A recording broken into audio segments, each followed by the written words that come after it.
Hindi bababa sa 100 sundalo ng North Korea ang napaslang sa digmaan ng Russia at Ukraine habang umaabot na ang bilang ng mga sugatang sundalo ng Pyongyang sa 1,000. Ayon po sa National Intelligence Service ng South Korea, walang kasanayan sa pakikidigma ang mga taga-North Korea at hindi nila pamilyar ang mga ito sa open terrain.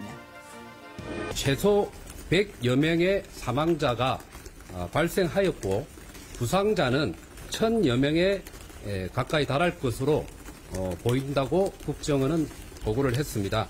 쾌활지라는 낯선 전장 환경에서 북한군이 전선 돌격대 역할로 소모되고 있다는 점과 또 드론 공격에 대한 대응 능력 부족 등이 배경이라고 설명을 하고 있습니다.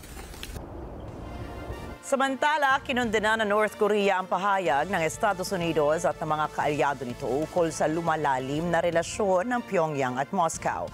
Giit ng North Korea, binabaluktot at sinisiraan ng US, G7 at European Union ang normal cooperative relations ng Pyongyang at Moscow.